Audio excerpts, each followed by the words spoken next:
I hope you're up to 10 of us that will go into next week. Okay, so I'll roll straight, pretty much trying to, it's already 12:12, so we can't wait. Can I share my screen, please? Right. So this week, we are rounding up on writing our pitch decks. I know you've started to write your pitch deck. So thank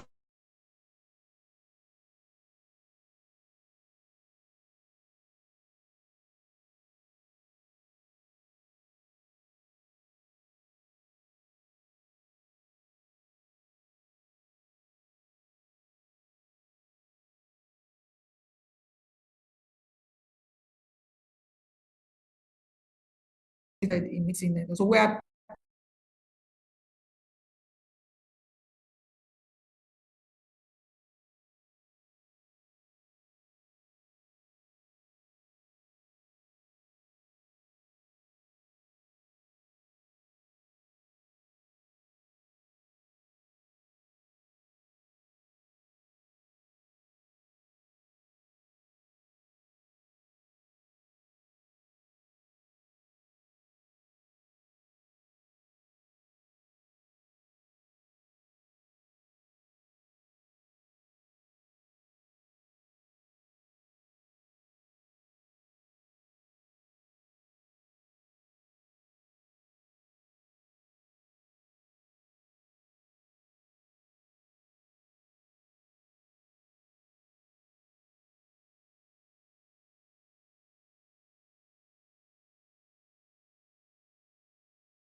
okay.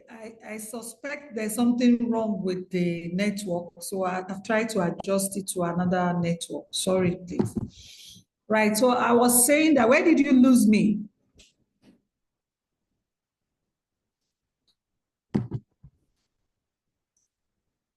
Hello, Chino, where was I? While, ma. Okay.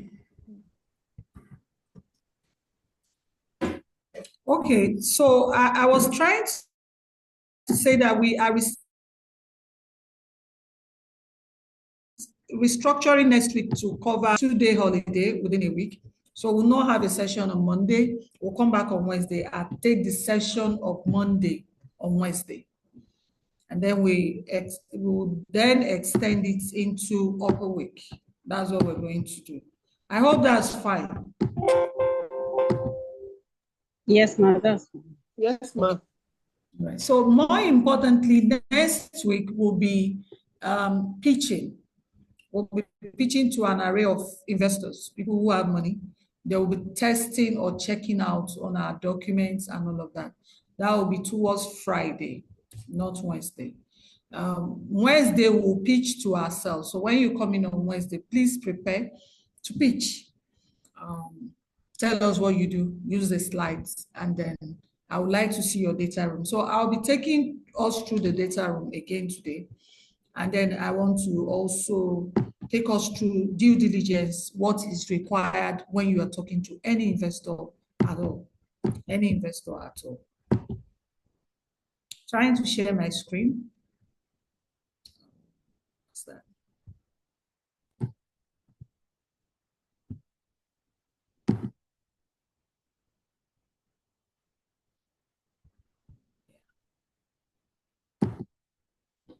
And everyone, okay, it's still coming up.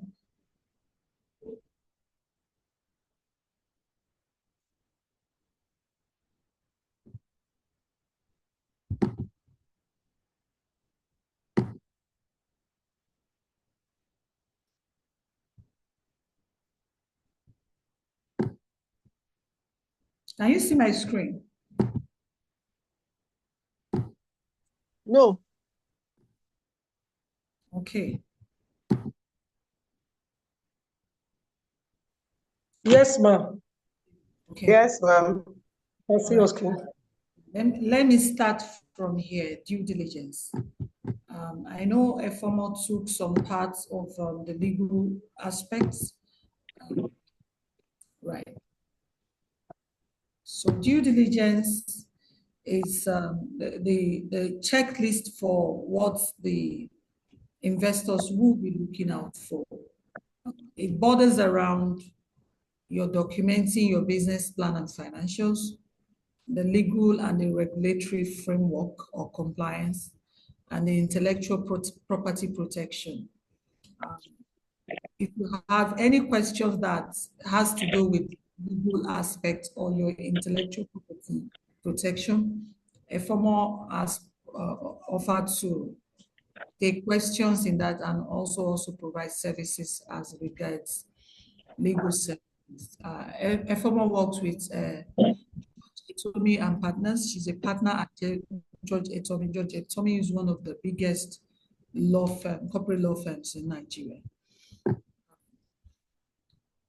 So, what are the onboarding when you are looking at investors? What do they want to see? This is your due diligence questionnaire or checklist. I'll say different things the same way, just to emphasize. So the 3-4 slides you will say are pretty much the same, but I just want to emphasize. The more you hear it, the more you understand it. Now, they want your corporate information. What is the legal name of the company? What is the company's organizational structure? Who are the owners and shareholders of the company? Who are the members of the board of directors? Now, a lot of the time we're asking whether the board of directors are shareholders. We've answered that. I'll answer it again. Shareholders are the people who have put money into the business. They don't have to be board members. Board members are people who have been brought in to help direct this ship. I call it oversight on the CEO and the management team, who is responsible for telling you that this is what you set out to do. Are you doing it? And the economics, the environmental framework where you operate, this is what is obtainable. I'll use DealRoom as an example. I think I said it from the beginning. I don't know if it was in this cohort, in this class. 2 years ago, the board said to me, you know what, Comfort, the strategy with which you started the DIRA, is it still relevant post-COVID? Is that how you intend to drive into the next years post-COVID? And I was like, oh, okay. And they said, you know what? It was a board meeting. They said, you know what? Just go have a strategy session. Get somebody external to come and conduct a strategy session. I'm very, very good with strategy sessions. I'm a strategist. I charge for strategy sessions. I've conducted hundreds of strategy sessions. But The board said, Oga strategist, go and get another strategist to come and strategize this thing for you. And I had to comply because that was the board. And guess what? From that Friday session, we reviewed an entire, we paid almost 2 million naira to get it done for us. We had to pay. And it was interesting because we now had to review, refine, and refocus what we were trying to do, expanded on it, left some things, and expanded on something new to get us to where we are. In fact, DIRA was as a result of also those thinking. And so I was at an event yesterday, a tech female founders event, and I headed a discussion table. And what we're doing at DIRA seems to be what every of the founders there wanted. So, but we knew that since from his trial session, you know. So the board provides oversight. I was at a board meeting last night for one of the non-profit organizations I sit as a core on their team. And it was to say, okay, this is the direction, this is what we need to do, this is what the team should do. So you need the board, you need the shareholders who bring in money, but you need a board. So the board members can be shareholders, but they don't have to be shareholders. Shareholders can be shareholders, they don't have to be board of directors. And you want an active board of directors. A board that can, a lady met me yesterday. Incidentally, she's one of the startups in the DealRoom, and she just raised $200,000. And she was saying to me that, oh, Comfort, you know what, I need mentoring because I really don't know what to do with my $200,000, right? I'm like, you're kidding me. And also, board shareholders, depending on who they are, board members have to be board members. There is a role the board brings to the table. The corporate governance structure is clear. If you get the right people on board, they provide what I call the strategy of not sinking. If you bring in the right people, they help you not to sink. All right. So investors want to tick out this when they are giving you money. The more you are able to provide this, and I would like to include also some sort of partnerships and collaborations. If you have all of this, investors will take you seriously. They'll take you much more seriously. And the other one is financial information. The due diligence, we're thinking out what is the company's revenue. We want to know what are the company expenses for the past 3 to 5 years. What is the company's cash position? How much money do you have in stock? What is the company's debt position? What are the company's financial projections for the next 3 to 5 years? Please, don't hide anything. Let your yes be yes, let your no be no. Eventually, they will know. And if they find out something ugly at the end of the day, it can be very disastrous for both the entrepreneur and for the investors. So please let them know ahead. Let them know ahead. So that's what your financials, the projections, you must have it. Where are you going with this? For startups, it's the same thing. For existing businesses, you need it. You need to tell the story of where you're going financially, from where you are to where you are. If you are at ground zero or -0 for startups, it's okay. But tell us that, okay, in the next 6 months to 1 year, I want to set up the app that will drive this. Or I want to get a team that will drive this. Tell us what you want to do. Then the legal and regulatory compliance. Are all required business licenses and permits in place? If you need NAFDAC and you don't have it, please let them know that NAFDAC is required, but we don't have it. SUN is required, but we don't have it. If you have it, let them know that you have it. Then the intellectual property, okay, sorry. Are there any pending or past legal or regulatory issues? See, come clean. There's no point. Don't let them get to the point where you are almost getting the money and they find out that you had a legal issue pending or in the past. And they're like, I don't want to give you money. No, I don't want to give you money. So come clean straight away. Are there any environmental or safety concerns? Now, a lot of the time, small businesses don't want to bother themselves about this, but I do say bother. If you're producing food, for example, food that people will eat, where are you getting it from? Is it safe? How safe is it? If you're running a school, what is the safety of the children in school? What's the risk assessment? I went to my daughter's school. Was it yesterday? Yeah, it was yesterday. Yes.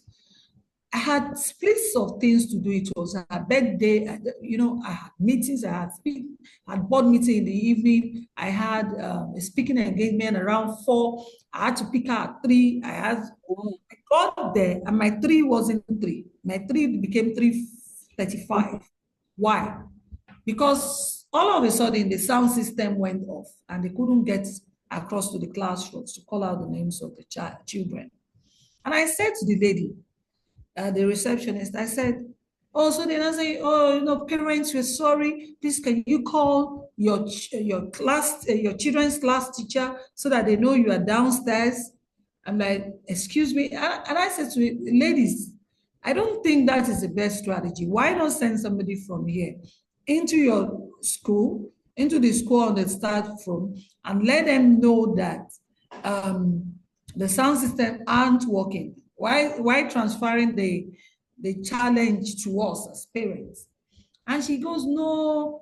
I said, I'm trying to solve the problem. You go. You are in the best position. She didn't see it. Well, guess what?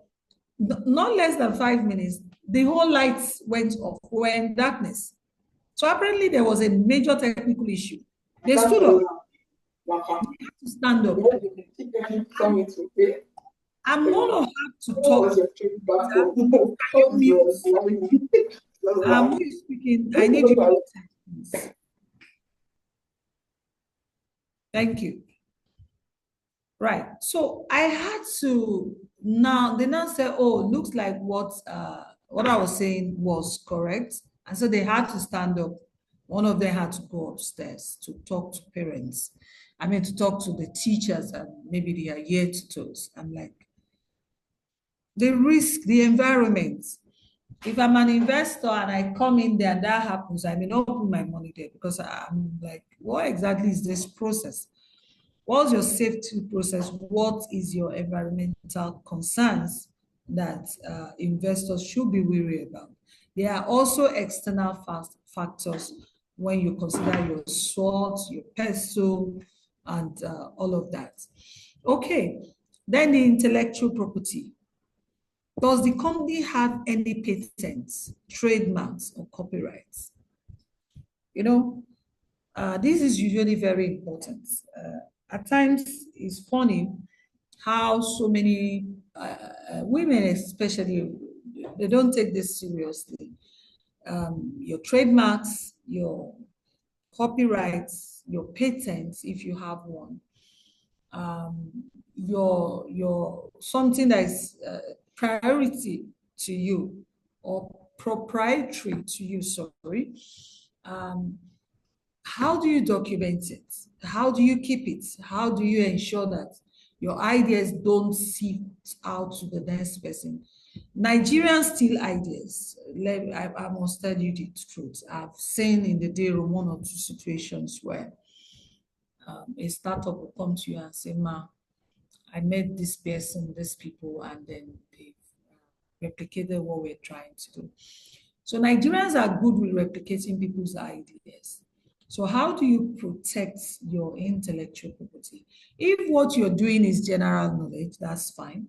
But when it's proprietary to you or your style is proprietary to you, how do you want to safeguard that?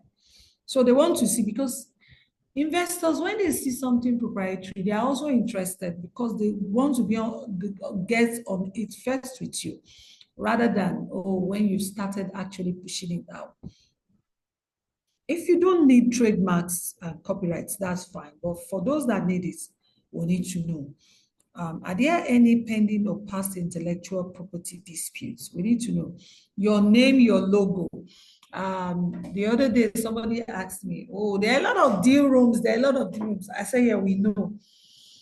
Can you trademark DealRoom? I said, yeah, we're working on it to trademark the DealRoom. Can you have a patent? We say, no, we can't have a patent. It doesn't work like that. It doesn't need a patent.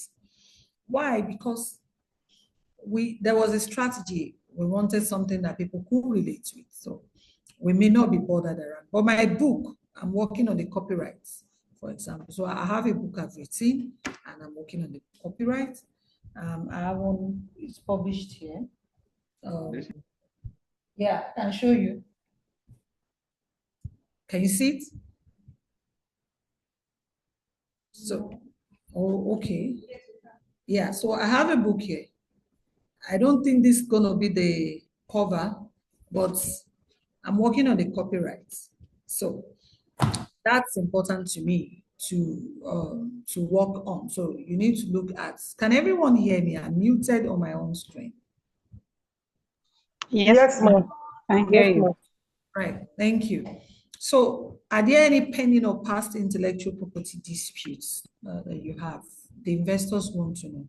It's good if they find it out themselves, that's not fine.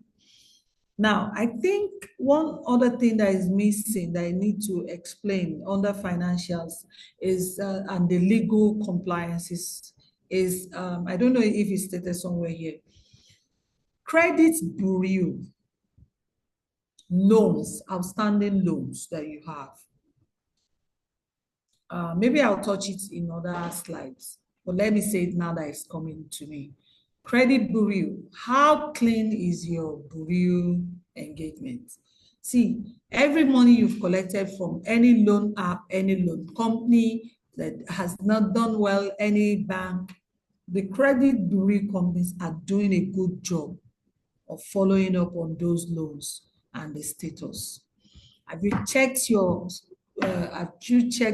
status? Do you know what it is? If your status is low, don't let the investors get to it first. Tell them up front. Let them know. Let them not go there and now find out and they make a decision without you knowing. If you have a bad credit report or status, please, you can actually rectify it. You can. Question is, do you even know what your status is? So everybody here, please check your status, go online. For most of the credit bureau companies, for you to sign on to check on your own by yourself, it's free for the first time. Then I think it's 500 naira or 5,000 naira. The report will be sent to you. So please, let's take that very seriously. What are the contracts and agreements? What contracts and agreements are in place with customers and suppliers? We want to know. Now, if you have, they call it, there's a word for it now, contract agreements that you have in place with customers and suppliers. That shows that people are going to buy from you, or people are going to give you some sort of leverage. They're going to give you products and then you sell for free. Today, I just released a loan to a client and about 3 million. And I was asking my team, okay, should we disperse or not? Because my own job is to actually disperse. And they said, yes, disperse. I said, oh, you want to disperse to this client 3-point-something million? They said, yes. Why? Because we have an outstanding agreement with the person. 1, 2, we have a loan agreement, a signed check in place. So, assuming I was that client, that means that that client has a sort of level of understanding with us because of what? We had his LPOs from the companies he's working with, and he has sent it to us. So we could see that, okay, there's a transaction ongoing, and we can fund that transaction. We know that it will come back. So what are the suppliers and customer agreements that you have in place? Are there any restrictions or limitations in these contracts and agreements? What contracts and agreements are in place with employees? You know, the employee agreements are very important, especially for startup founders. If you're in tech, you understand this a lot, but it's happening to what agreements do you have with your employees? When we started out in the deal room, the people that worked with us, friends and family, I'll call them now, they were not earning salary. We called it stipends. And so every month, because it was startup, it was having to build, it's a human being, so it will grow. Somebody has to nurture it first. Some people had to take care of it, like the community, and then it gets to a point. But their salary was paid at some point in the future. We're still carrying that salary on our books that we are owing these people some money. We will not assume that because they are no longer with us because they've left to do some other things, that we will not pay them. An agreement is an agreement, or a similitude of an agreement is in place. They can call you up in the next 20 years when you are up there and say, you know what, I want my money. So you need to understand and know what exactly the agreements you are having with employees as you go on. And investors want to know what these are. Investors also want to know what contracts and agreements are in place. Are there any non-compete or non-disclosure agreements in place? Now, do you know that if you do not sign a non-compete agreement with some people, you'll be in trouble? I had a situation last year with one of our consultants where, in fact, it changed the entire thing of how we do things here.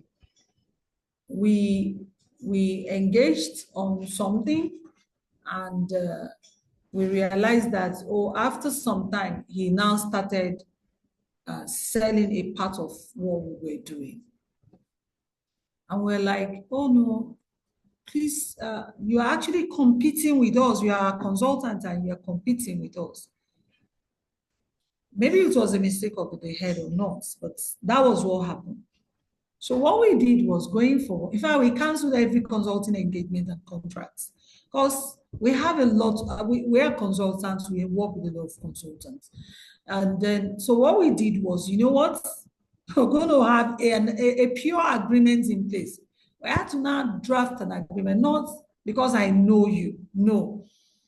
If you must work or represent us in any form or format, you must sign a non-disclosure and non-compete agreement. You don't compete with me when you've come into my organization. So, for example, the DIRA framework, you'll be releasing some of your ideas to us. We can't compete directly with you. That is, even though there is no agreement in place, we are not supposed to compete directly with you. So before you know it, we now start a spa. Or we go and immediately after this session, open a school. That's non-compete. We have a fiduciary responsibility not to do that. Oh, do we have a school? Yes, we have a school. We have a venture capital and private equity academy, which is a business school on its own growing. Yeah. But there's some things we wouldn't do in the immediate. Maybe we'll give you 5 years before we start doing it. So if I want to start a nursery and primary school, I won't start it now, even though I've always had this in my head, because I'm consulting directly for people who are in that space already. Except if you come in, I know there's a consultant on board that is here, and there's really nothing we can do about that, you know. So you need to be very careful. But investors do want to see, because if you don't have a non-compete, non-disclosure agreement in place, I know of somebody that was producing honey, is it honey or soaps? and then came to me and said, 2 or 3 of my staff have started doing the same thing. In fact, there's one of my sisters, and she sat on the staircase in my house and said, the person that was handling our water manufacturing company has gone to start something and is taking away our customers. There was no non-compete, non-disclosure agreement in place, because if that was in place, you sue him. But they can't sue right now. But if I were the one, I can still sue, because you have a fiduciary responsibility to me as the owner of the business. You can't just come and be calling my customers. But really, that's me, because I like a bit of trouble once in a while. But you should have a non-compete agreement in place, a non-disclosure. If I know, for example, I had an auntie that had a bakery, a very big bakery at the moment. They were doing so well. And when she started up, I asked her, how do you ensure that nobody picks the recipe for this particular bread? Because the bread is nice. I won't tell you which bread it is.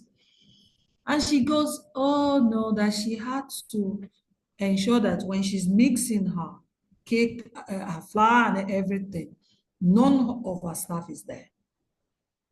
I said, okay, so I put on my thinking cap and said, that means that if you are not there, we cannot produce. She said, yes, she's okay with that. So I'm like, oh, really? So that she mixes a lot down, maybe a week, 2 weeks ahead, so that they cannot pick the recipe.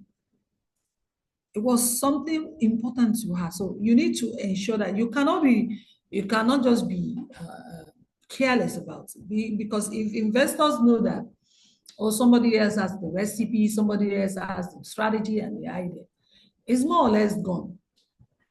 That's why when we share our decks, for example, we want to know who we're sharing. If we're investors, we trust and we don't trust. We trust 100% and we don't trust 100%. If you know what we mean, or what I mean by that. We trust everyone 100%. But we also distrust or mistrust everyone 100%. So what do? We do what we have to do, the best we can. Non-disclosure, non-circumvention, yeah, can you circumvent? But at least let it be in place just in case. My younger brother, years ago, when he came out from the university, I'll tell you what happened to him then and what's happening to both of us this week. It's interesting, actually, that I remember this. I'll tell you.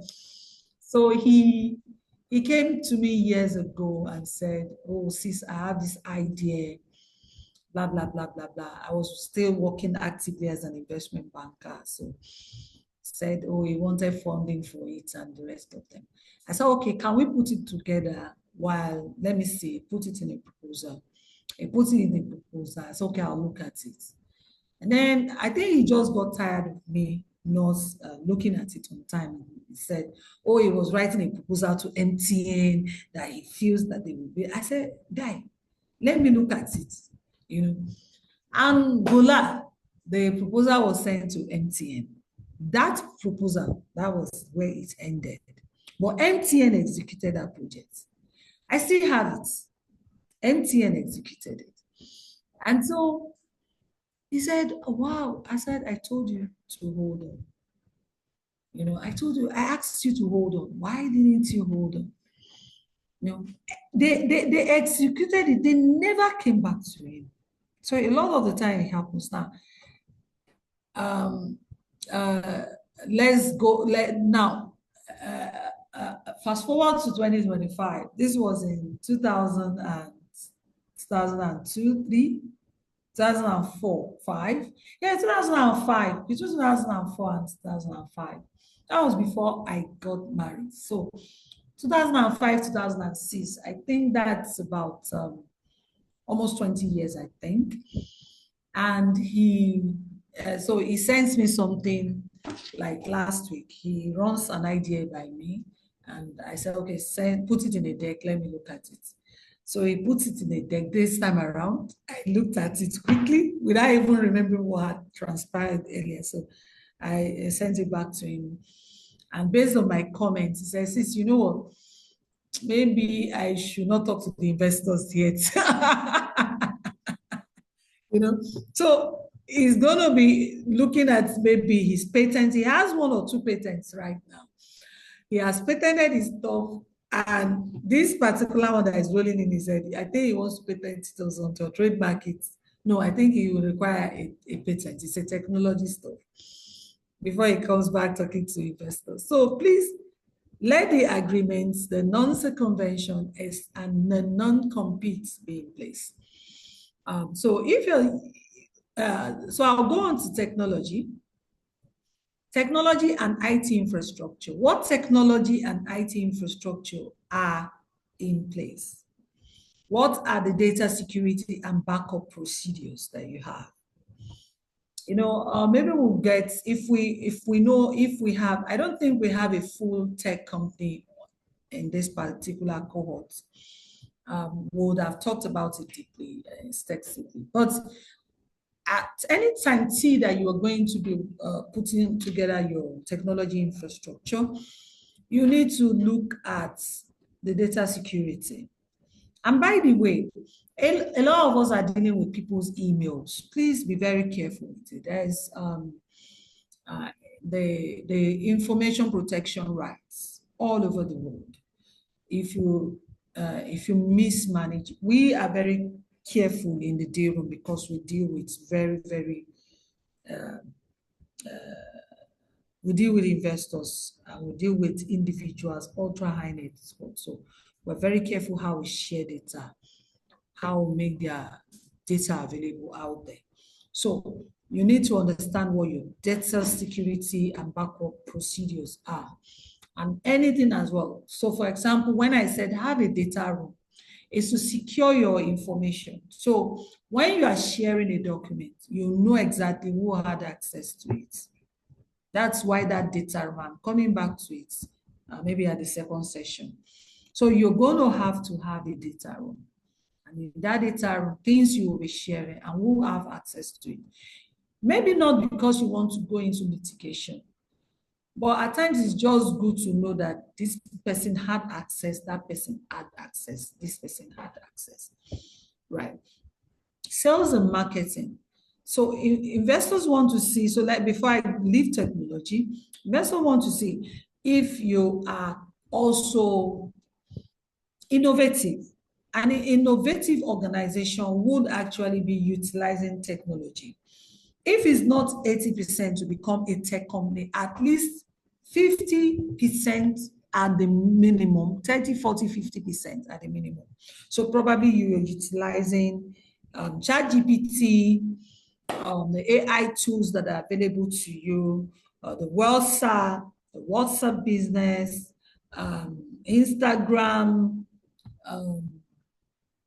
how your payments gateways, how people pay if you're not using the banks, the ease of payment, all of that. How do you handle your social media, your team?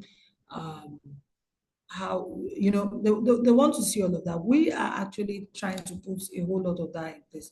We are not a full-fledged tech company yet, but before the end of the year, we'll be 80% technology driven as a business. So that investors want to see. So it shows that you are an innovative organization. Now, sales and marketing. What is a company's target market? What is the company's customer acquisition cost? What is the company's customer retention rates? What are the marketing strategies and the results? Very important what your marketing strategies are and your results. Is it really working? I met a few startup founders yesterday, and one of them again was saying to me that she wanted to expand into markets because high investors were looking at, you know what, they need to actually sell more, reach more people, get to more audience. She's trying to get to B&B. The B2C is working, but the B2B isn't working. And she wants to drive her business model via the B2B framework. Question is, What's your marketing strategy and what your results? So do you know if your strategy of marketing is working? For example, we are strictly B2B. But we are beginning to see that for the investors, we may need to focus on B2C because we're trying to reach individuals who have money and individuals who don't necessarily run a VC or run a finance company, but just have money to invest. And if you do have money to invest, please, and you know people who do, please reach out because Adium Capital, we're actually looking for money to give to people, and we can give you as high as 30% per annum or 2% at the minimum per month. We do 2%, we do 3%, we do 3.5%, we do 4%, depending on the size. If you give me 500 million today, I'll do 4%. So 500 million naira, not 500,000 naira. So we do a lot of that. If you give us 1 million, we'll do 2%. So please, if you have people that have money, if you have money lying down, you don't know what to do with it, please, you can reach out to us. We also have a cooperative that you can join, just to let you know that we do quite a number of things here. So you want to know what your marketing strategies are and the results. Are they working? If it's not working, you need to tweak it or pivot out of the business model entirely. Now, management team and organizations. Investors want to see who are the members of the management team. What are their backgrounds and experience? What is the company's organizational structure? I've said so much about this in previous sessions, but we cannot overemphasize it. If you do not have, if you do not have a team yet, tell us what the team gaps look like. Who are you going to be recruiting? That would be very important to us. How are the goals measured and reported? Oh, sorry, I've gone to something else. So what is the company's organizational structure? What does it look like? Do you have a board? Do you have a management team? Do you have advisors? Do you outsource some roles? We outsource some roles. We have some tiny team, very slim, lean team, very, very lean, but we outsource some roles and we use technology to solve the other things we're looking for. But we are actively recruiting at this time. By the way, we are recruiting, so if you have anybody that is good with social media, we need somebody in social media. We're looking for somebody in investor relations to manage investor relations for us. We're looking for a programs and partnership person or manager who handles all our events, our sponsorship, who handles all of our engagements with people, partners that we are onboarding right now. So we're actually deepening the team as well. So we want to see that, and then we want to see those gaps. So those are management gaps for us. So we're working to fill them. We'll go on to your social and environmental impact. Whether you are for profit or not, it will be a good thing to draw out the ability for you to draw out the social impacts around or environmental impacts around what you're doing. It's the in thing. So most of the funds like to feel like socially impacting or environmentally impacting. So you're looking at, we want to look at what are the company's social and environmental impacts and goals, impact goals and initiatives. How are these goals measured and reported? So if actually impacting socially and environmentally, you are solving SDG what? Please can one of my team members help me? SDG what is education? 7, education. We are solving SDG under DIRA, SDG 8, right? I think inequality and gender inequality. I don't know if they are together. So one of the SDGs, you should be able to say, this is one of the SDGs that we are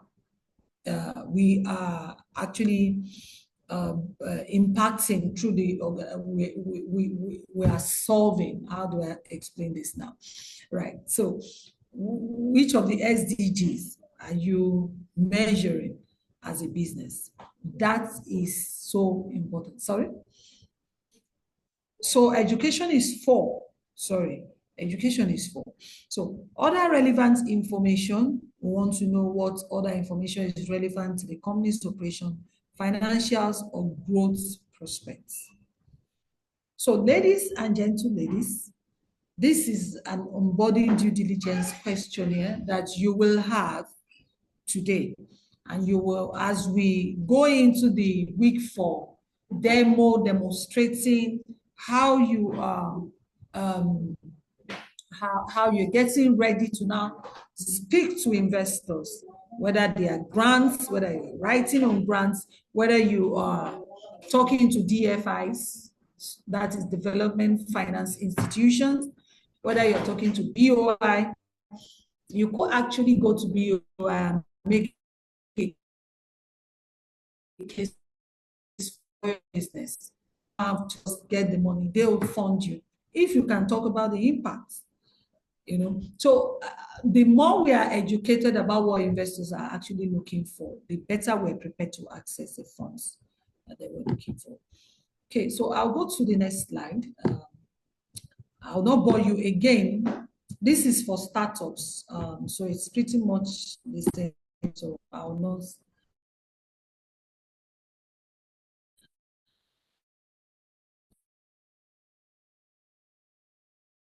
You just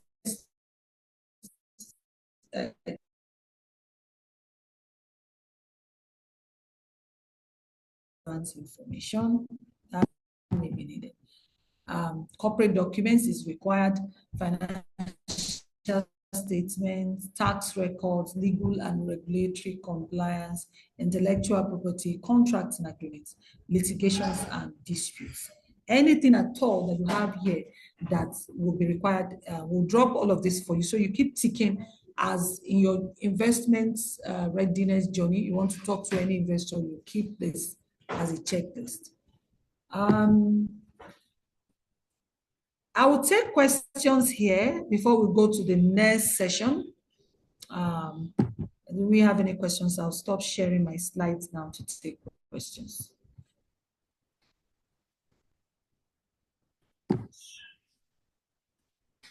Any questions, ladies and ladies? And thank you everyone that met us. We didn't have to wait for everyone today. Right. Any question?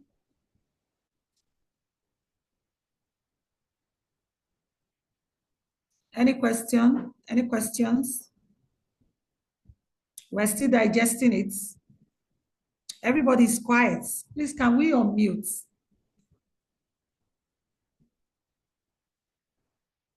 Gentle ladies and ladies. Ladies and gentle ladies. There's no gentleman here today. Good afternoon, ma. Right. Good afternoon, ma. Yeah, good afternoon, Chigozie. How are you doing today? Good afternoon, ma. Yeah, go on. Go ahead, please. Your hands are up, or your hand is up. Okay, good afternoon, ma'am. This is Chigozie. The person that wasn't Chigozie, but this is Chigozie now. I wanted to find out, how do we represent our social and environmental impacts when we're presenting that to the investors? Do we put all the documents on maybe a PowerPoint slide, or how do we document all that? Do we, maybe put pictures together and all that? How do we show them what we've done? Yeah. So our advice, I usually advise that the impact, you are now talking about measuring your impact, or actually finding out if you are an impact-driven organization. There are two things. So measuring our impact and presenting it.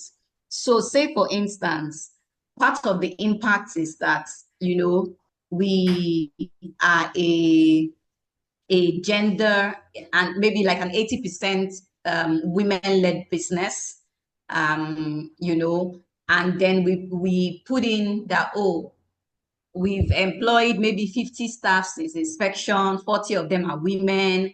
Maybe we've had social impact programs. These are the pictures and things like that. We operate on a circular economy. This is the amount we have done.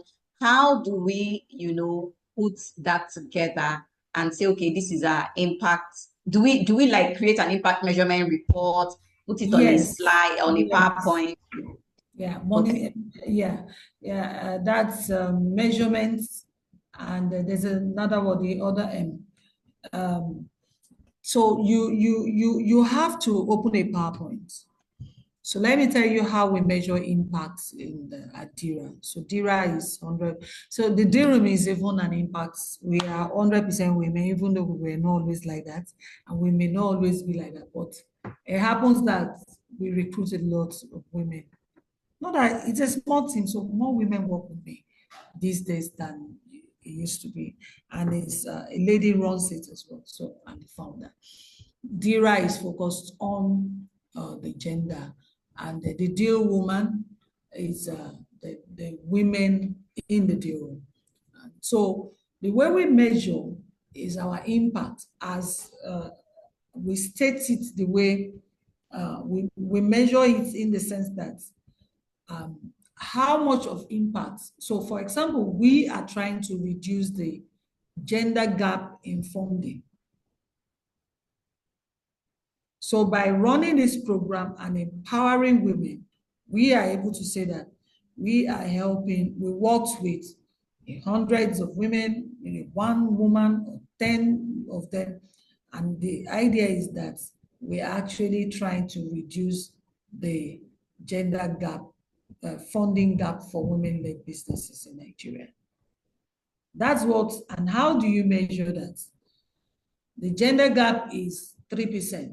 We are saying that we want to actually close that gap and say maybe be part of the story of 35%, 40% in the next 5 years. And we're working at it. What does that mean is that we need to get more women. So our target is 1,000 women in the next 5 years. So we had a target. 1,000 women are put through the Investor Readiness Program in 5 years. So that's how we then monitor what our, we're able to now measure what our KPIs look like. So that means that every year we have to reach about 1,000 women. And this is us just starting. So this March to March next year, we want to reach 1,000 women. We should have been able to reach 1,000 women. And we are saying that out of that 1,000 women, we at least have to have 30 to 40% of them that have been taken through the investor readiness, start to finish. And at least 20% of them get funding. So if they are ready, then we go get investors for them. They have to be women. So that's how we track. So at the end of 1 year, this is how we now measure it. We'll say we were trying to fulfill the SDG 7, I think, or is it 4 now? And 4 and 7, because education, we are educating.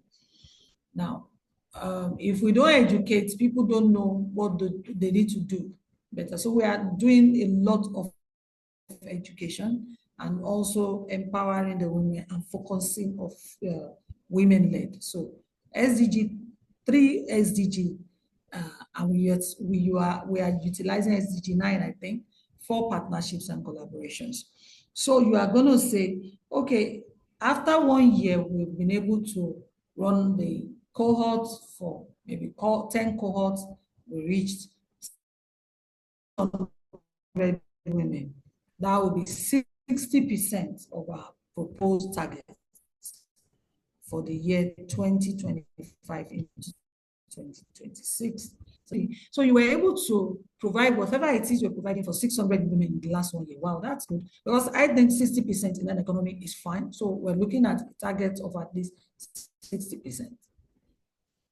So you can expatiate on that and the pictures, and with that, we were sector agnostic, so we didn't capture only technology, we captured women, we looked at SMEs, we looked at technology startup founders as well, and those women, that's how you measure. So yeah, in PowerPoint, I would like to see it in PowerPoint. Does that answer you, ma'am? Yeah. Yes, ma'am, it does. Thank you. All right. Thank you. Any more questions? Please show of hand. Any more questions? Okay. So is there a question here? Okay, 17 is for partnership. Thank you so much. Yeah, 17 is for partnerships, right? Thank you. Good afternoon, ma'am. Right. Good afternoon, Victoria. How are you doing? Fine, thank you, ma'am. So Yes, on ma'am. this parts, when it comes to a school, how do we do it? So a school is pretty much the same thing. Your school, SDG, what is education? I hear is SDG Yes, ma'am. 4, right? Okay, so if SDG 4 means that you are solving issues around education. Does it speak to poverty as well? Maybe. So you are going to look at how many children in your area are you willing to put into school if the parents aren't able to pay? You could want to go that route and try to explain your impact. But the route you go to school and are not as education. So it's really dependent on what key KPIs you're looking for. What solution are you solving? What problem around you are you solving with this that is around the area, within the area where you are? So I'll give you an example. There's a school we have a foundation, an NGO. So when people are saying NGO, I also have an NGO. I'm a team member and a co-founder on an NGO. The NGO has been around for over 15 years. We've raised over 100 million for children. We've sponsored children from kindergarten to university. I've sponsored a child to school. So we have some of our children that have not graduated from our orphanage, and we pay their school fees all through from zero to when they graduated. And there's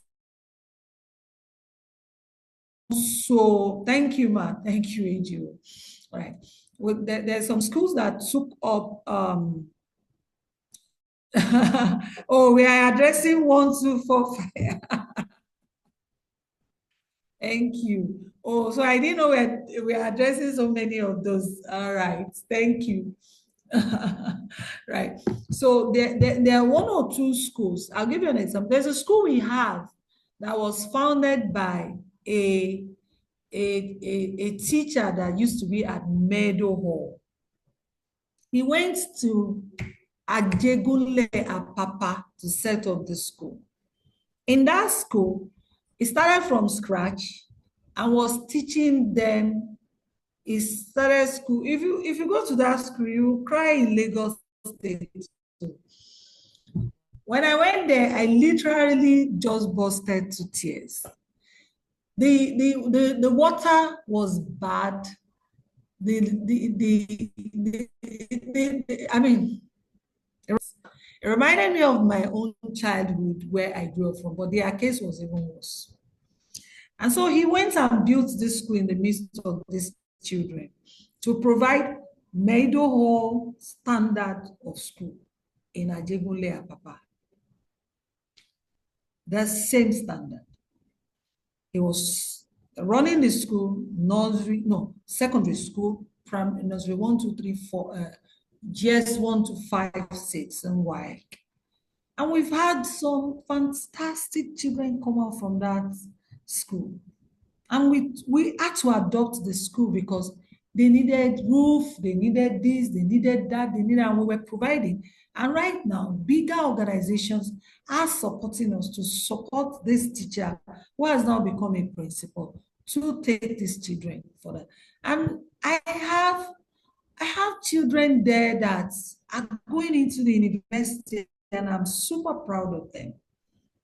Super proud. I remember one called me and said, "Ma, I want to go into fashion design. I want to go into accounting."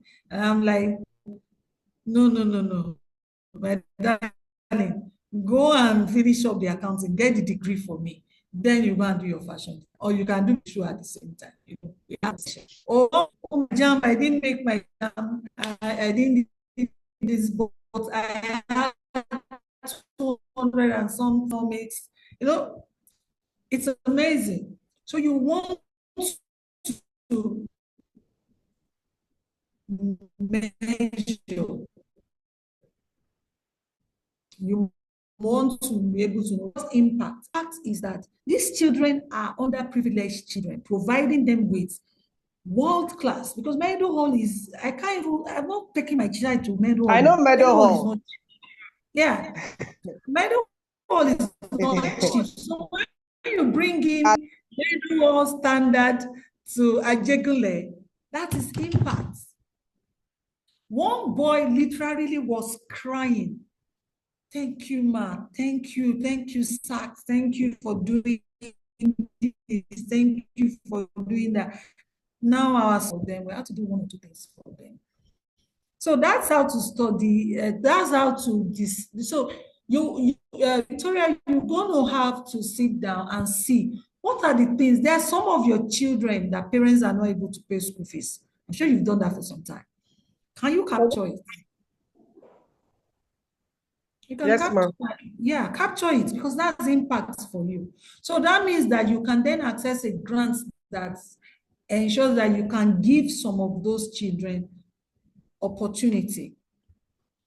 I love my children's school where they went for primary school. I love, God rest our founder. She passed on last year. And she doesn't chase children out because children don't pay school fees. Parents couldn't pay school fees. I'm not saying that, Victoria, so that you do that. I mean, everybody's led to do whatever they want to do. It may not work for you. She doesn't say children home.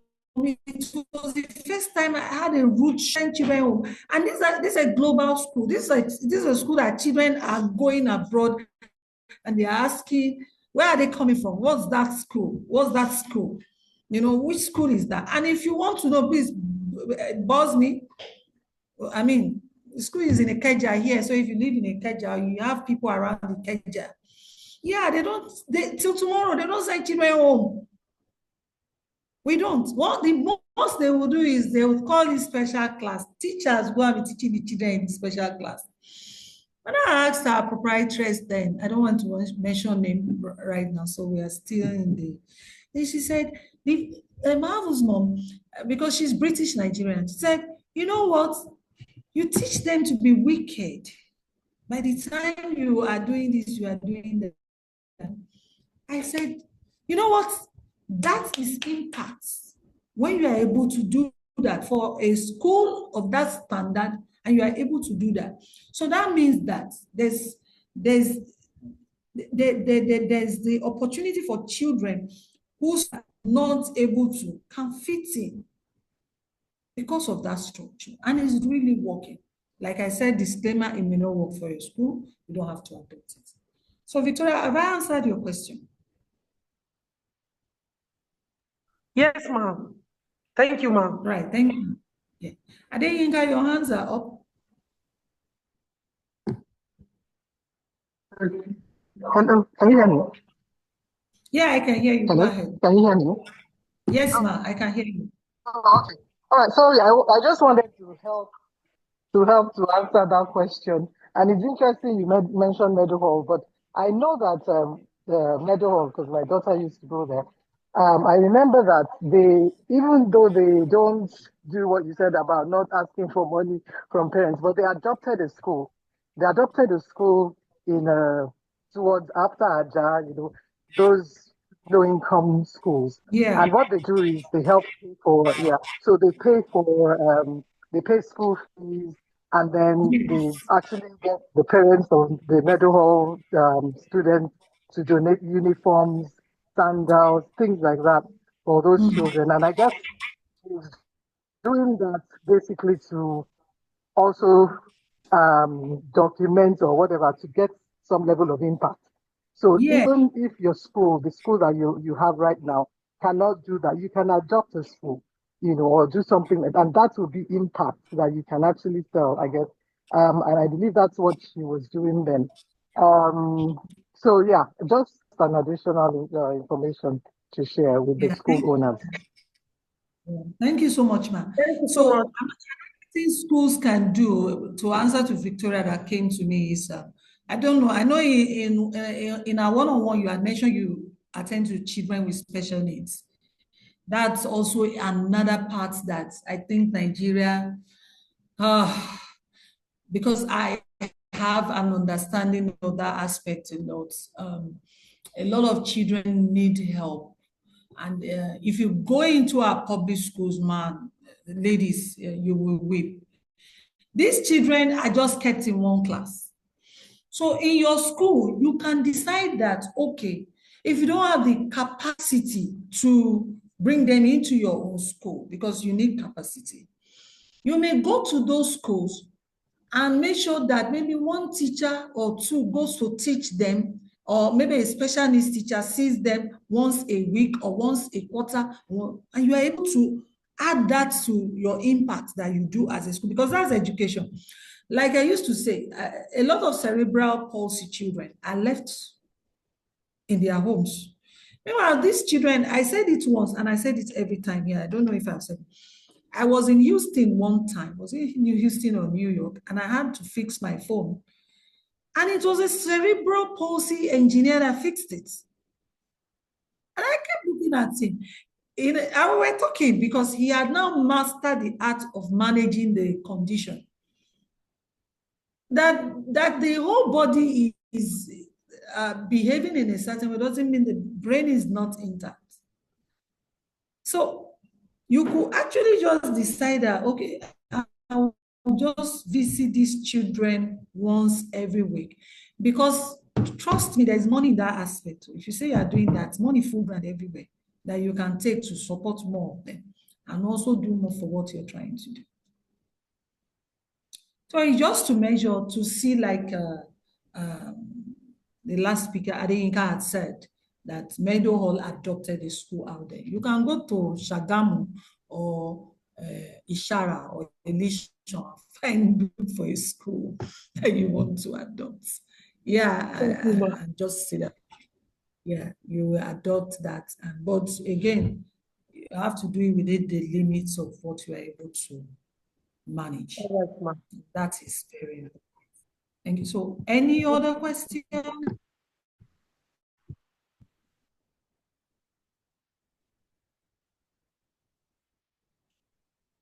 Okay, yeah. Zema says our community-based education and program provide inclusive and affordable solar energy technology education and provide free access for females. Yes, it does count extremely well fitted into access. I think there's several SDGs that you are already solving. I'm sure you two will have 1, 2, 3, 4, 5, 6 already, because solar is something, the affordability is important. So maybe we should have a session of impact drafting. Yeah, SDG 7, you are also doing the one that is gender focused, so it cannot be SDG 7 alone for what you're trying to do. Solar energy, I think, is a better climate something. There's another SDG that is there. No. So, okay, SDG 7, no, I don't understand that. But maybe you can, about 8 as well, yes. My point exactly, right? So yeah, so that's it. So every business has a social impact around it, actually, either an environmental impact, climate impact, or social impact. ESGs have been, so for example, your environmental, social, and governance, I think they are being measured right now as a basis for how funds are given out. In fact, I have one Islamic fund, one of my friends that has an Islamic fund, and the ESGs is just heavy on ESGs right now. Taking a whole lot of sessions on that. All his funds are halal related funds, but ESG is very, very important to them. And ESGs are important right now globally. So you see how that framework fits into the businesses that you are doing. By the time you are doing that, you are globalizing your business already. So thank you, Zama, for that. Yeah, you are. Any other questions? Any other? Even Chinoye, your pancakes, you can drive it, because I see you've not I was looking commented at the SDG. on I this. think I fall under maybe 12 and 12 and 2, I think. Okay, so look at that. As zero long hunger. as you can find an SDG that you can align, yeah, that's what, align with a particular SDG, you're actually impacting.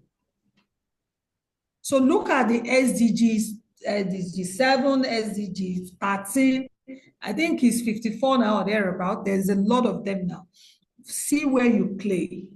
And then if you align with any one of these, you can draw your social impact, environmental impact story from it.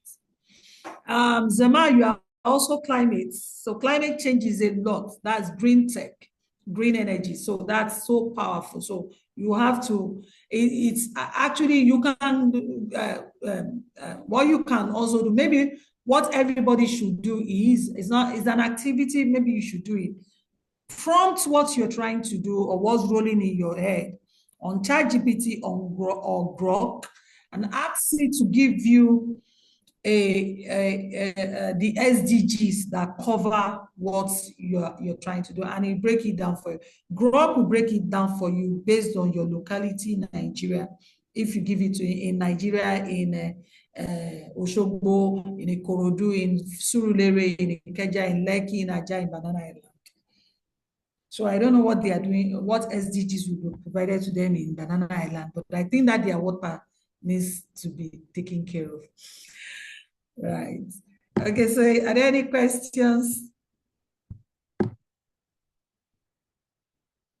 As is 1, 2, 4, 5. So you have, so draw, you can draw with that alignment, you can draw up your impact story.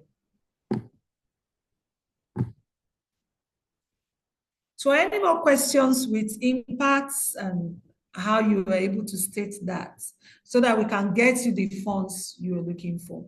So for example, if you are impact, there are funds, there is even equity, not necessarily grants alone, which are looking for SDGs in different areas. So when we're now curating you towards investors, we can pick those ones that are gender focused, gender this, gender that. And there is really funds, it's just to be able to align with the SDGs. Okay, all right, so we'll take a break for the next 30 minutes to digest this. I know it's a lot. You will get Marianne is going to send you the questionnaires, the trigger questions for due diligence, and then we'll come back by 2 p.m. on the dot to take the next session. The next session is very critical for next week. Please, let's come in early. We hope that the internet will be nice to us. All right, thank you, thank you, thank you. Please check your email in the next few, I don't know, today, please, we're scheduling one-on-one already.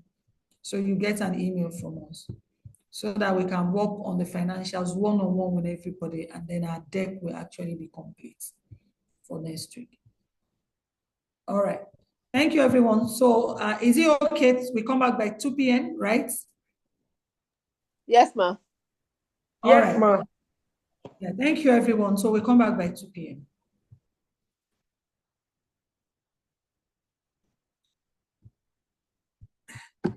Welcome back, welcome back. Any questions? Any questions? Any questions?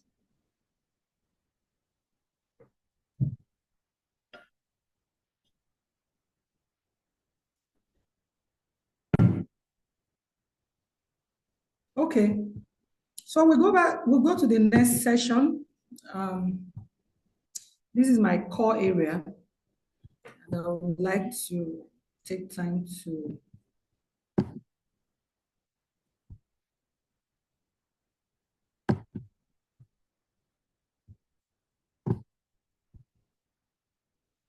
please let me know if you can see my screen.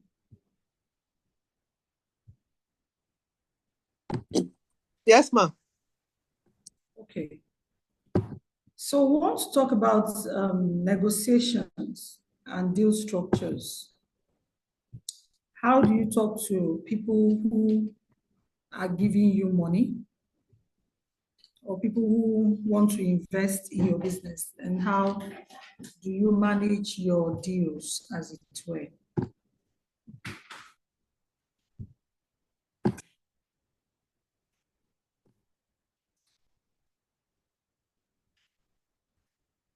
Just a moment.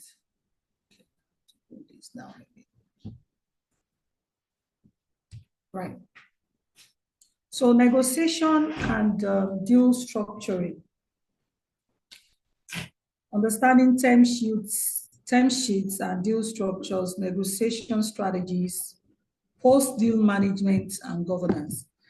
When I mean deal, I just mean funding. Understanding the term sheets for funding, deal structures, the negotiation strategies that you can bring to bear, and then post-deal management and governance. One of the things we'll do next week is I'll try to invite somebody that has raised money. I don't want to use my example, but I'll talk about our own example and how we negotiated. Then you can, and so that he or she can give us an idea of how they negotiated. But I'll take us through this session because you need to know how to negotiate with investors. Every time I explain that the investor is actually a business person, you are also a business person. So you guys must agree, both parties must agree. If you don't agree, then disagree. You don't have to take the money, you don't have to give me the money. I'm doing you a favor by investing in your business. You are also doing me a favor by allowing me to do business with your business by investing in it. So there's nobody that is the chief or there's no head, there's no guy here. No.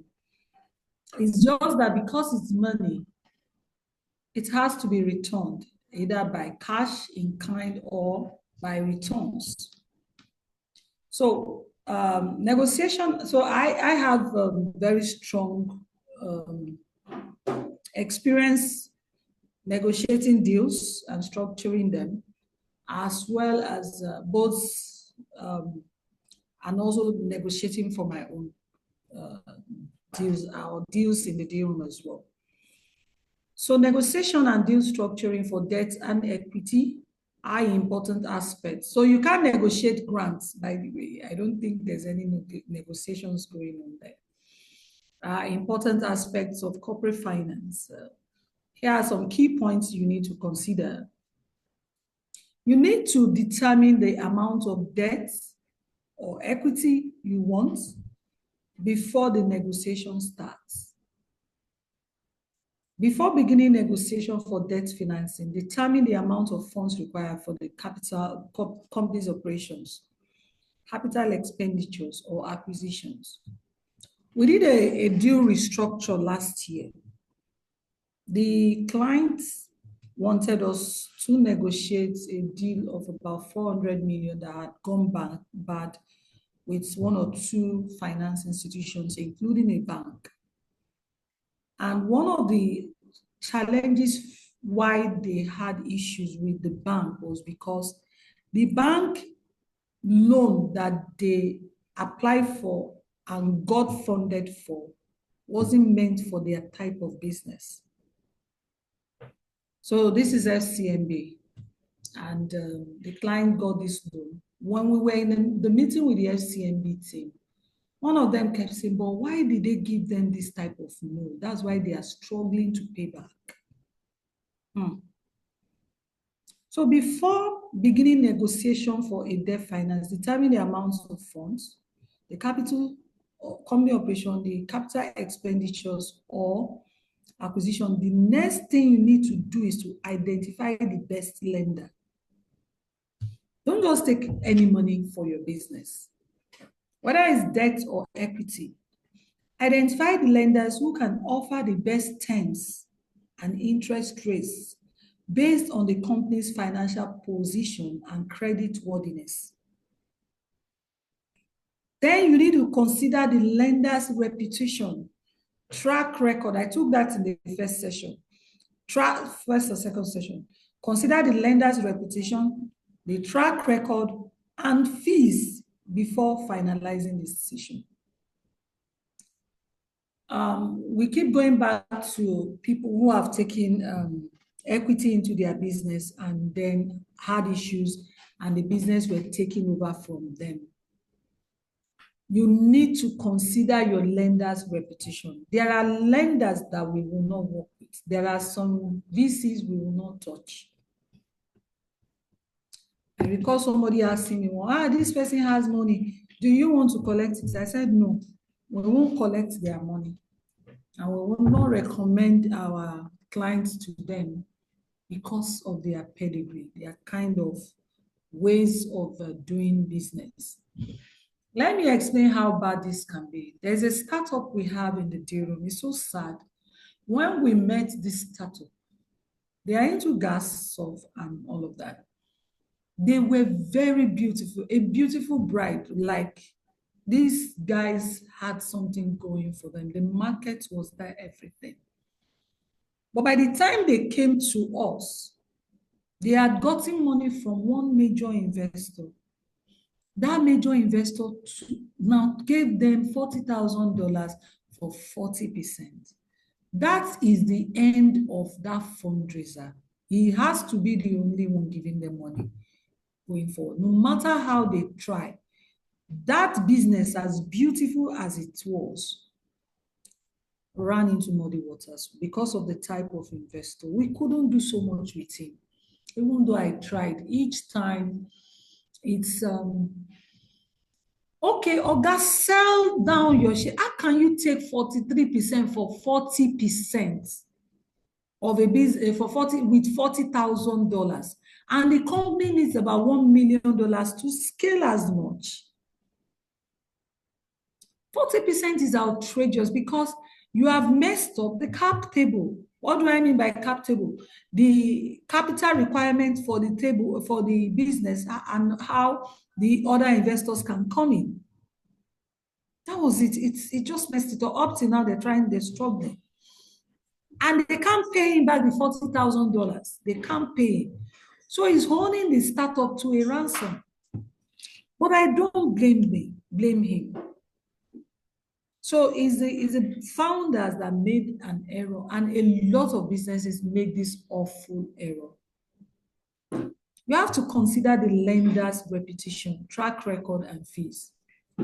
So for a long time, I used to say to people, don't collect OP money. If you need your sanity, don't go to OP. And I think before the CBN clamped down on them, people that took OP money, they regretted it.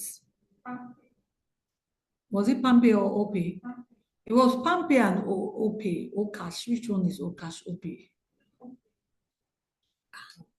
They messed up a lot of people. So consider the lender's reputation, their track record and fees before investing. The same way the investors too is going to consider your reputation, your track record before finalizing with you. Review terms and conditions carefully.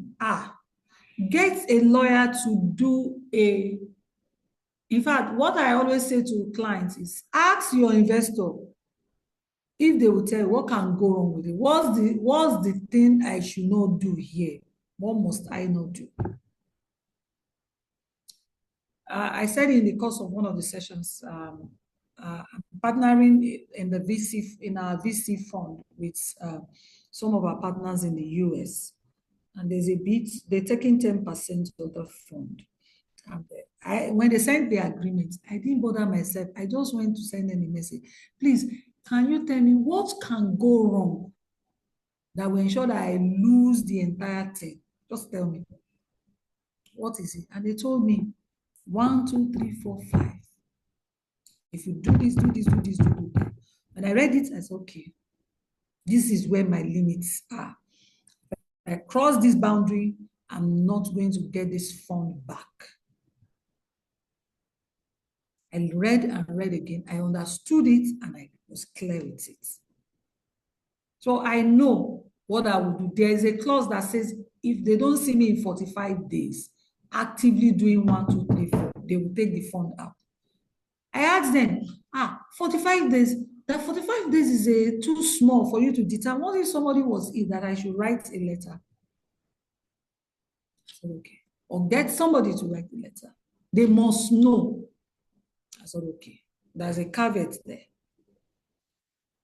So if at the when it's getting to 30, 40 days, I have to do whatever I have to, because they were not going to change it. They left it there. There's this, they said they can't do 60. They can't do 70. I said, do 60. They said, no, that has to be 40 days, 45 months. You don't get it done, we're out with you and you lose it. It's okay. Thank you for letting me know. Because it wasn't stated clearly there in the documents. It was assumed that I understood until I asked a direct question. And I have 4 other points. They told me, if you do this, if you do that. One of it was, if you ever step in and use money, because I'm going to be investing dollar in Naira and Naira in dollar. And I'm going to have to return some of those money back at some point in returns to the investors. If you put the money in anything that the investors didn't say they want to do, we will send you out. That's okay, thank you for letting me. That wasn't stated clearly in the agreement that I had with me. So that was very, very clear, straight on. Ask them questions. Be critical, ask every question. Review the terms and conditions of the loan agreement. The one I was talking about yesterday, when 2 days ago, when a former was here, I was saying that the guy, it was an agri project. He had a poultry. He sells egg. He sells prepared chicken and sell out to factory to companies. Union Bank, in between the lines of the document, he thought he was going to pay 9% under the initial agri SME loan. Some of us will know that loan by CBN. But no, it's actually looking like these BOI funds. You know, the BOI funds, they'll tell you it's 9%. It's never 9%. Really, it's never 9%. So you have to know exactly the documents. I restructured, one of the loans I restructured years back was a company who took 45 million from BOI. And it was during Ebola. And so when the equipment came during Ebola and this, right before Ebola, 45 million from Bank of Industry, they were doing 100 million turnover every year on their own, manualizing their things without BOI money. When they wanted to expand the factory and get new equipment that could do better, they went to BOI. BOI saw this business as a good bride and gave it 45 million. But right before, as the equipment came, they could not install the equipment for technical issues. But the agreement stated between them and the supplier of the equipment that they can send in a technician from China or China or India. But Ebola broke out and we were all locked down, right? I'm sure some of us recall, no, you recall. No, you have to recall Ebola. All of us were there. And the machine didn't work for close to 9 months. After 9 months, the Chinese person was able to come down after Ebola scare has been abated. And he came. Unfortunately, he fixed it. The market had moved on. Their loans started piling up because they were supposed to repay back at the time. See, I don't think the moratorium was more than 3 months. They were supposed to pay back. And guess what? They couldn't pay back. Year 1, year 2, year 3, then the loan accumulated. By the time I met with them, that loan was 199 million naira. 45 million to 199 million. Like, seriously. And guess what? We needed to renegotiate with BOI. So the first thing was to go to BOI, their zonal office, who approved it. And BOI said, there's nothing they can do, that they have to go to Diamond Bank. But guess what? Diamond Bank wasn't willing to renegotiate the loan. Meanwhile, the agreement stated that the company could renegotiate that loan at least one more time. That period was hell because it was somebody's land that they use as collateral that the factory sits on. And guess what? Back and forth they had with the bank. And I went, no, this is even number one wickedness. BOI, right to Diamond Bank, then it was Diamond Bank. And we started this journey of restructuring that loan.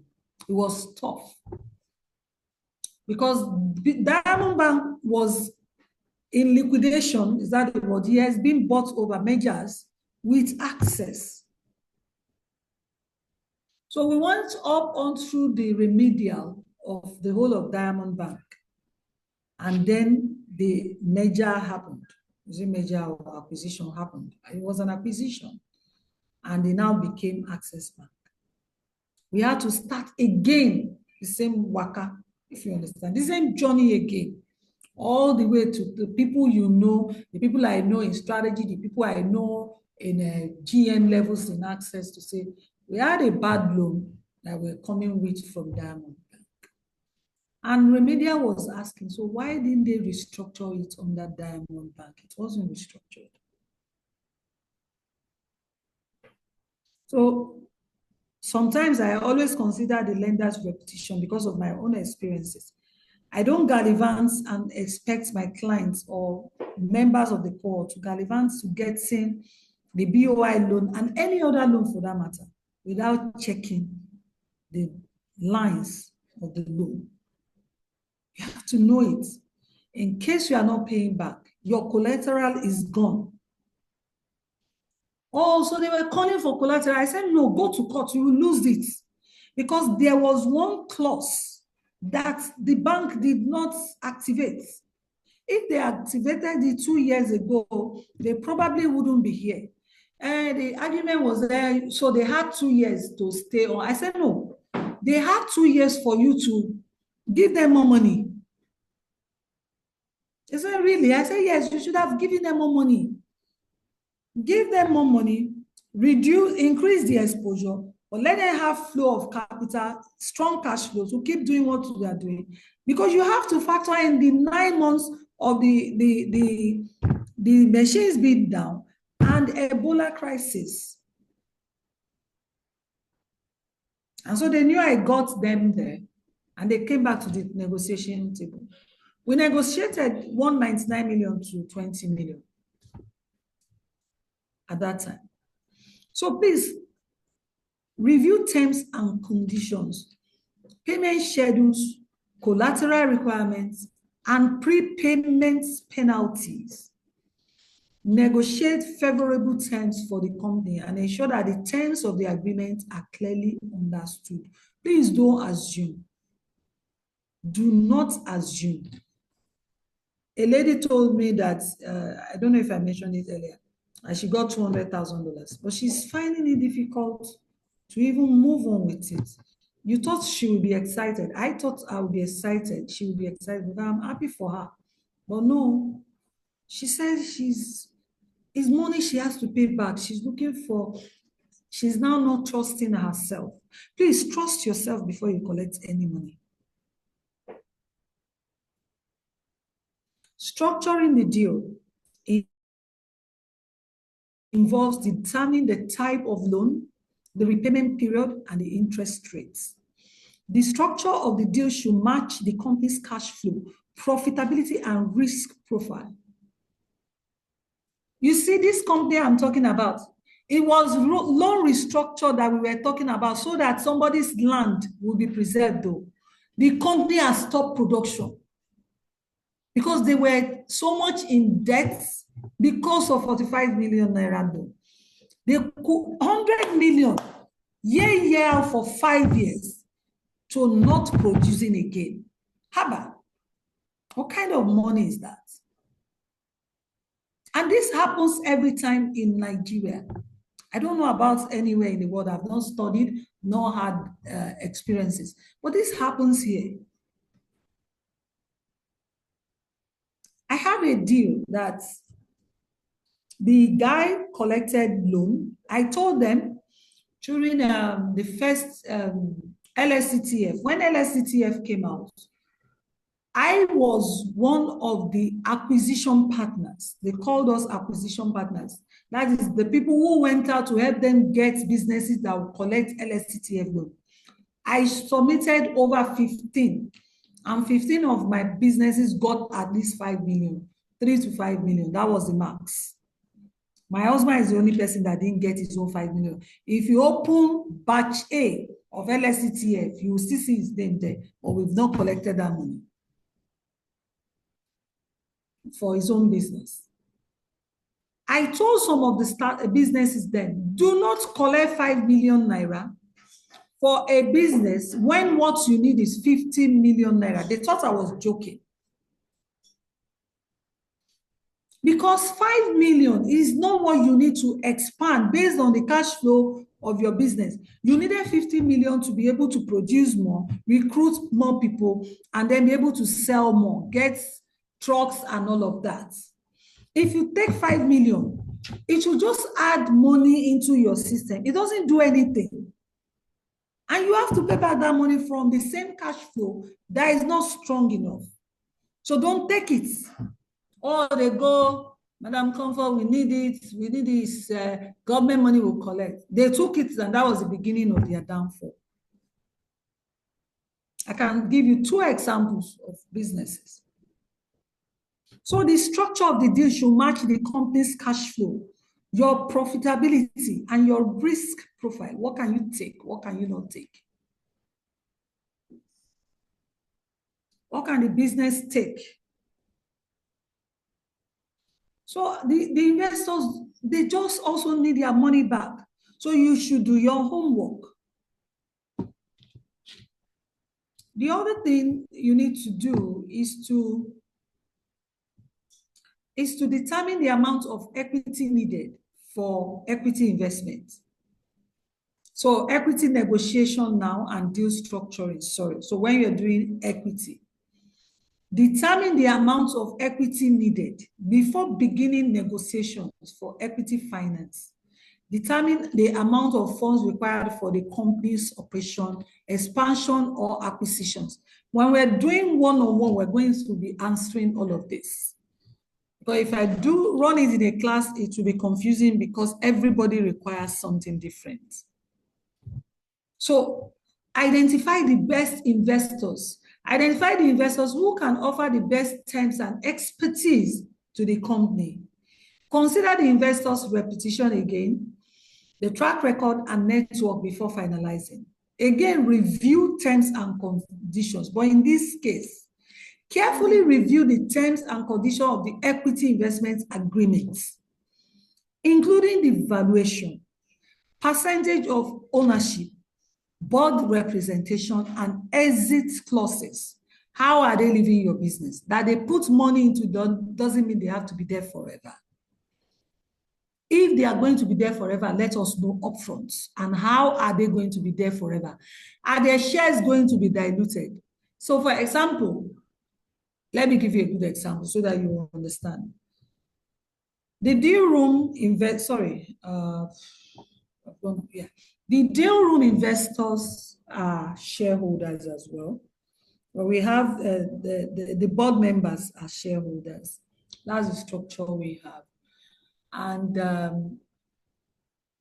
only one of them has a non-dilutive share. What do I mean? If we want to raise money today, our investors have 15%. I own 70, and then one other person owns 15. When we want to go for new investments, that 15, 5% of it cannot be diluted. So it's only 10 that can go from 10% to maybe 5 to 3 or even 1%. The 5 is non-dilutive. My own 70% to 80% of my shares are non-dilutive. The under 15% is also non-dilutive. That means that no matter what you do, I will always own majority shares in this company as Comfort Arusa Osewenge. No matter what you do, 10% of those shares can go down to 1. It cannot always be 10%. No matter what happens, the other 15% remains 15%. If I like, let me raise $1 billion, give me $1 billion, I will have to still remain with the controlling shares. That's what those statements mean. Why is it jumping up? Yeah, so sorry, my screen keeps going. Yeah, I'm coming. I'll take your questions. Just a moment. Oh no. So my screen isn't, I don't know, what's the problem? Okay, so just please, I'm on investors, networks, and pitching strategies, right? And that's not where I want to be. I want to still remain on the slide before it. Okay, so I'm showing the wrong slide, by the way.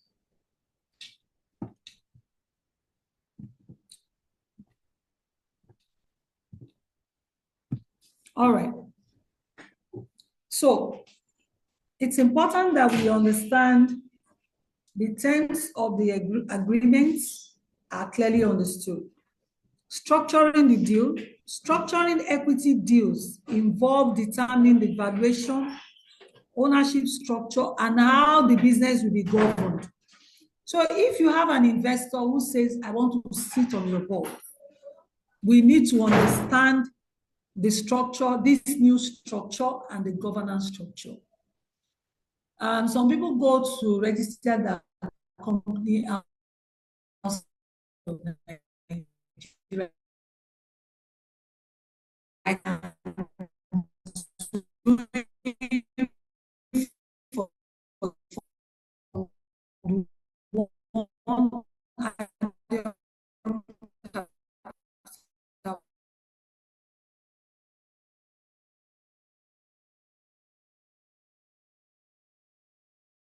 management fee that the fund earns every year, which is the 2% of funds raised. I manage it 100%. I do with it what I want. My partner is not getting anything. It is when we are done running the business to the end and money has come back, they take 10% of whatever it is that we call as excess return on investments. So it's very important to understand the structure of the deal that should match your company's growth prospects, market potentials, and investors' preference. If a certain investor is not okay, please walk away. But you should even know whether it's okay or not, so you can seek guidance. We are here to help you in the deal room. Please don't sign anything without getting advice. And at times you have to pay for this advice. It's better it costs you more to take some funds out of your business and let a professional look at it, as against you signing something and you signed off the whole of your sweat. Sometimes, like the explanation I gave the last time, you sign something and you realize that this thing you signed, you sold the money out, it's not coming back from the investor's angle. So we need to be very careful. In both debt and equity negotiations, it is important to understand the other party's motivation, interest, and constraints. Please, you must know the interest and motivation. Say my board, for example, let me tell you what happened. It was equity we were looking for, 35 million naira for 10% of the deal. 35 million for 10% gives us a valuation of 700 million. Yes? Yeah, 700 million naira as at 2021. This happened in 2022. So we were at a valuation of 700 million at that time. I don't know what our valuation will be like this time around. We need to calculate that. I'll check. And when I went out with it, like 4, 5, 10 investors were like, we are interested. We'll give you 35 million for 10% of the deal. And I said, wait a minute, 35%, 10%, 35 million. What's 35 million naira safe that I can't get on my own? And I'll now dole another 10% out. There's 15% out, another 15% out. That means I'll have 70%. I said, see, let me go and do my work. And then I said, but I need some money. I need like 10 million into this business right now. Where do I get the money from? And then I said, okay, if the board are also interested, let me sell it to them. I now sold it to them as debts, but convertible debts, where if I'm not able to pay you back the debt, you can convert it to take equity at a time T in the future. So what are the structures of the fund and the governance structure? Try to create a win-win situation for both parties. So because they too drop their money, they must get their money back, and maintain a positive and respectful relationship throughout the negotiation process. Right, I see that there are a lot of hands or questions, so I'll stop sharing and let's take questions.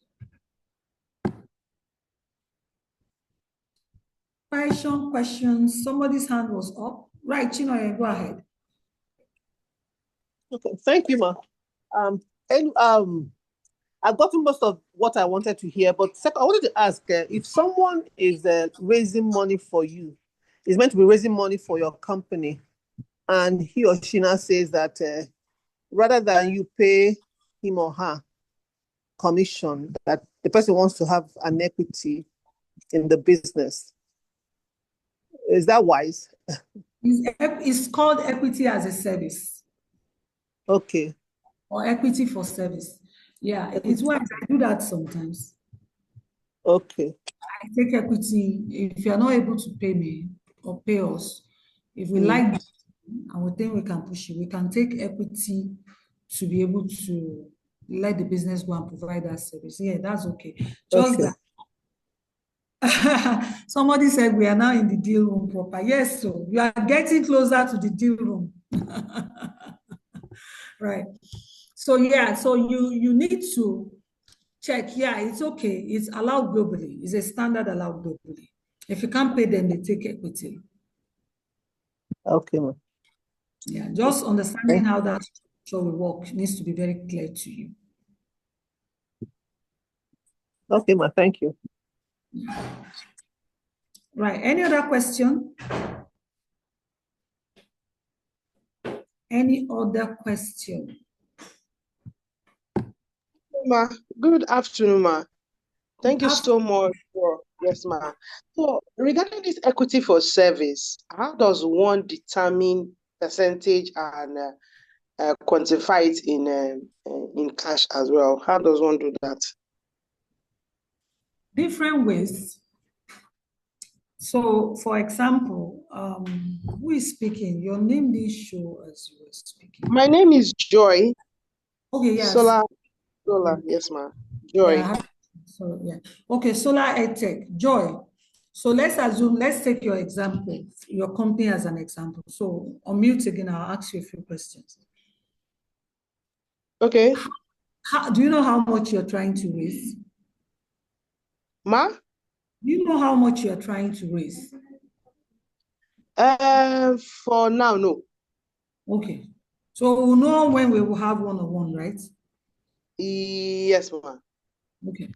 All right. So let's assume, but give me an idea of how much you probably will need now to keep doing what you're doing. How much? Okay. If it's just operations, marketing, increasing and enabling our operations, say maybe 5 to 10 million.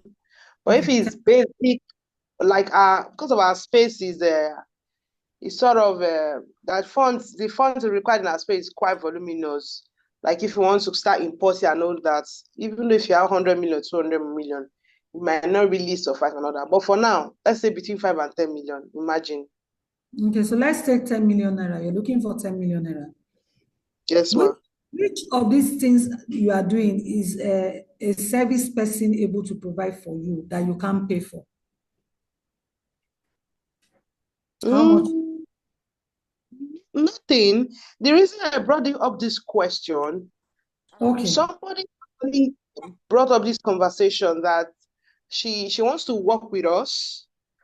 She wants to work with us, and we'll give her a particular remuneration, and then she will get 30% of the company. So when she said that, I didn't even bother. So now that you brought it up, that energy as a service, and I thought to ask that how do you quantify, how do you equate service to cash and percentage? How do you evaluate? I'm answering you. So this person, how much is supposed to be the payment for the service? She didn't say anything about. She just felt that we're probably supposed to pay. She said when she was working, 1,000. And when very funny. So when she said all that, I didn't even respond because I know that is the conversation in my head and the one she said is quite different. But when she brought it up, it just informed my decision that it's something that I should look into just in case it comes up again in the future. And I should also know how to address it. But she's not bringing in any money, but she wants 30%. I understand you. She doesn't have to bring in any money. I just want to understand the dynamics around your question and use your business as an example to answer it. She'll be working with us. In exchange, we'll give her 30% of the company. Yes, as a staff, yes. If it's a staff, if it's a staff, they don't get equity. There's exactly something called stock option for employees. So they can get out of that. If it's a partner that's bringing in something viable that looks like he or she is going to be a co-founder and going to be driving an aspect of this thing you are doing, then you come into a conversation. Well, you have to be able to quantify it somehow. Okay. And say, okay, for your offering, if 30% of your business, if you know your valuation, which is why valuation is very great. You must know. Some school of thought feel, you don't have to. Every investor will value what we're putting our money into. I always go for the valuation. Whether you are a tech startup or whether you are a SME in the bush, please have a valuation of your business. As long as you are generating revenue or you will generate revenue, you can have a revenue-based valuation. So that value, Let's assume your business, for example, solar edtech, is valued at 10 million naira today, 10 million naira, just for the sake of this conversation. And this person is coming in as a staff, and his salary wants to be 900, let's say 500K, and you don't have that 500K to pay her to execute her job.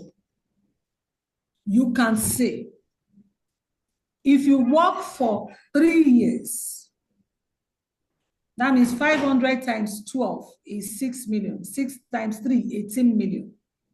I'll pay you 18 million naira plus a 5% equity or a 1% equity in the business because I'm paying you later.